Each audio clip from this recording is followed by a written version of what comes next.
Students, welcome back to एनवस्ती video solution series. आज के वीडियो में हम लेवल 1 की क्वेश्चन 91 टू 100 डिस्कस करेंगे। Let's start from question 91।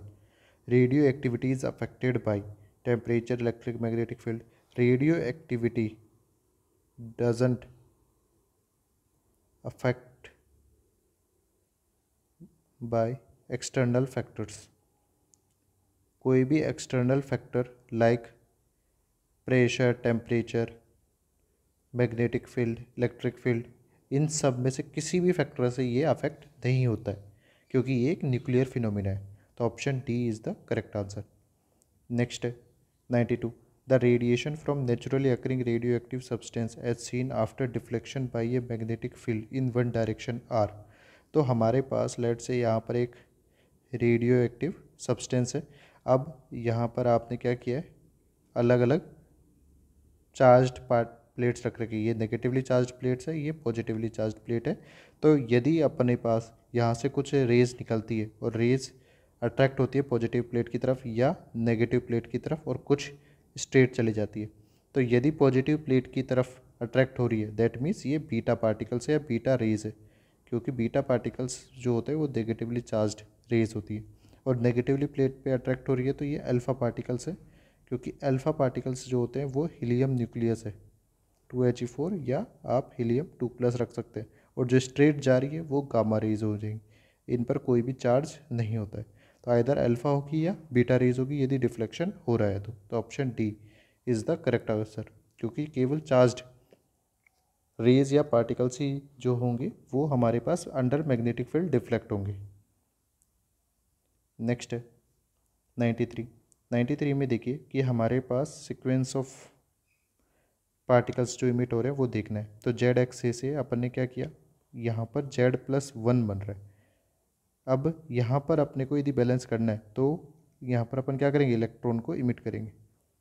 फिर इसके बाद में यानी केवल Z+1 से अपने पास Z-1 ए, सॉरी यहाँ पर Z है और A-4 है, यानी मास नंबर जो है वो 4 से रिड्यूस हो रहा है और Z+1 से Z-1 यानी 2 यूनिट से चेंज हो रहा है। तो यहाँ पर अल्फ़ा पार्टिकल इमिट हो जाएगा 2He4। फिर इससे ही अपने पास Z-1 तो है ही, फिर Z-A-4, तो कुछ भी चेंजेस नहीं हुआ है, इसका मतलब गामा रेडिएशन इमिट हो रही है। तो यहाँ पर पहले बीटा फिर अल्फ़ा फिर गामा, इस तरह से हमारा पार्टिकल्स जो हो रहे होंगे वो इमिट हो रहे होंगे। तो option D is the correct answer. Next है 94। A radio active nuclide emits gamma rays due to the. Gamma rays जो है वो हमारे पास due to transition higher state to lower state की वजह से इमिट हो रहे होते हैं। तो nuclear energy transition from higher state to lower state, तो option B is the correct answer. Next है 95। यहाँ पर x जो है वो हमारे पास अनस्टेबल है बिकॉज। तो इस पर्टिकुलर प्रोसेस में हमारे पास क्या इमिट हो रहे हैं, बीटा इलेक्ट्रॉन इमिशन हो रहा है, बीटा इलेक्ट्रॉन इमिशन। और बीटा इलेक्ट्रॉन इमिशन क्या करता है, ओवरऑल N/P रेशियो को डिक्रीज करता है, decreases. That means x already N/P ratio high था, जिसको अपने को स्टेबिलिटी यानी N/P रेशियो नियरर टू 1 लाने के लिए क्या करना पड़ेगा, डिक्रीज करना पड़ेगा। डिक्रीज करने के लिए बीटा इलेक्ट्रॉन इमिशन किया गया, तो ऑलरेडी x जो है उसका N/P रेशियो क्या होगा, हाई होगा। ठीक है, इसको अपन एक एग्जांपल से भी समझ सकते हैं कि बीटा डिके में N/P रेशियो डिक्रीज किस तरह से होता है। जैसे अपन एक एग्जांपल ले लें 6C14, यहाँ पर 7 नाइट्रोजन 14 प्लस -1 E0। ठीक है, तो यहाँ पर N/P रेशियो कैलकुलेट कीजिए। तो यहाँ पर 14 बाई सॉरी न्यूट्रॉन्स यहाँ पर 8 हो जाएंगे बाई 6, ये वैल्यू हो जाएगी 1.33। और यहाँ पे न्यूट्रॉन 7/7 1, तो यहाँ पे 1.33 से 1 डिक्रीज हो रहा है, तो N/P रेशियो डिक्रीज होता है in case of beta decay. तो ऑलरेडी जो न्यूक्लियस होगा जो कि बीटा इमिशन फॉलो कर रहा है उसका N/P रेशियो हाई था, इसलिए वो डिक्रीज करना चाह रहा है। नेक्स्ट है 96। यहाँ पर हमारे पास पॉजिट्रॉन इमिशन हो रहा है, तो पॉजिट्रॉन इमिशन में N/P रेशियो जो होता है इंक्रीज होता है, beta plus emission. Positron emission यदि अपन देखें तो यहाँ पर N/P रेशियो जो होता है वो इंक्रीज होता है। बीटा इमिशन हो या अल्फ़ा डिके हो या के इलेक्ट्रॉन कैप्चर हो, इन तीनों ही प्रोसेस में हमारे पास क्या होता है, n/p रेशो इंक्रीज़ होता है। दैट मीन्स ऑलरेडी जो न्यूक्लियस है वो हमारे पास क्या कर रहा होगा, n/p रेशो उसका लो होगा, जिसे अपने को इंक्रीज़ करना है, नियरर टू 1 लाना है। तो option C is the correct answer. यहाँ पर पॉजिट्रॉन इमिशन का एक एग्जांपल लेके देख लेते हैं अपन। 8 ऑक्सीजन 15 जो है वो पॉजिट्रॉन इमिशन करेगा, तो 7 नाइट्रोजन 15 प्लस 1 E0 इस तरह से हो जाएगा। अब n/p रेशियो देखें तो यहाँ पर n न्यूट्रॉन 15 - 8 हमारे पास कितने हो जाएंगे, 7/8। यहाँ पर कितना होगा, 8/7।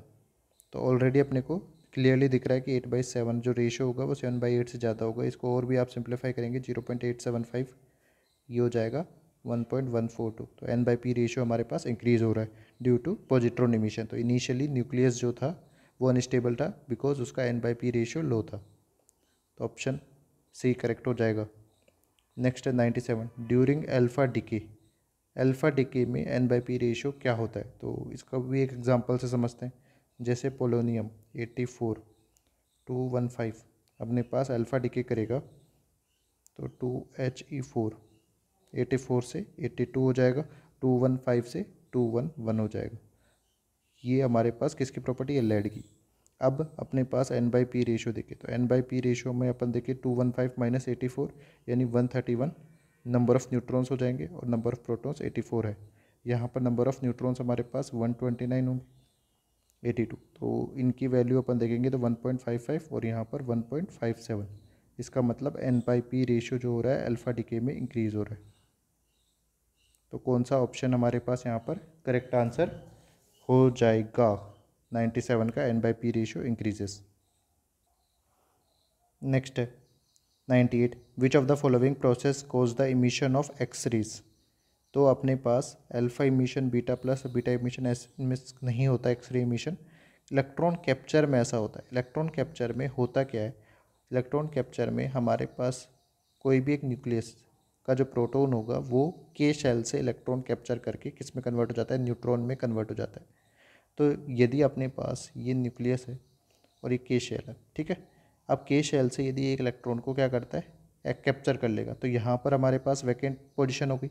तो इस वैकेंट पोजीशन को फिल करने के लिए हायर स्टेट से एक इलेक्ट्रॉन क्या होगा, लोअर स्टेट में आएगा। और इस ड्यूरेशन में जो ट्रांजिशन अपन कर रहे हैं higher to lower state to fill that के इलेक्ट्रॉन, यहाँ पर हमारे पास फोटोन्स इमिट होंगे या एक्सरेज फोटोन्स हमारे पास इमिट हो जाएंगे। तो केवल और केवल ये एक्सरेज जो हैं वो इलेक्ट्रॉन कैप्चर में ही हमारे पास इमिट हो रहे होते हैं। तो option D is the correct answer. Next है, which of the following process result in an increase in the atomic number of a nuclide. तो हमारे पास जैसे कि जेड है, एक्स ए, यदि अपने पास अपन अल्फा इमिशन करते हैं तो अल्फा इमिशन में यहाँ पे Z-2 होता है, यहाँ पर Ya-4 + 2He4। तो यहाँ पर एटॉमिक नंबर बढ़ नहीं रहा। इलेक्ट्रॉन कैप्चर की बात करें तो इलेक्ट्रॉन कैप्चर में भी हमारे पास फॉर एग्जांपल यहाँ पे Z दिया हुआ है, XA।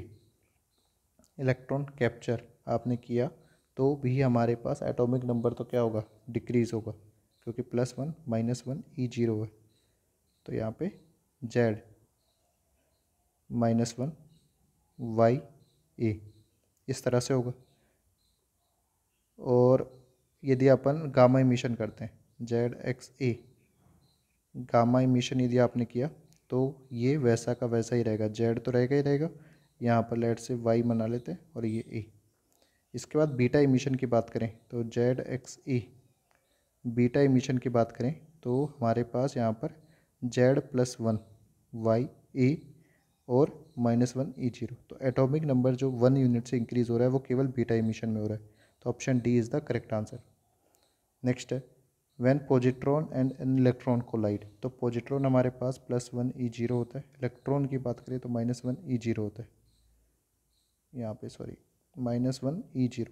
तो ये हमारे पास एक गामा पार्टिकल्स को प्रोड्यूस करता है। तो गामा रेडिएशन प्रोड्यूस होगी जब पॉजिट्रॉन एंड इलेक्ट्रॉन कोलाइड।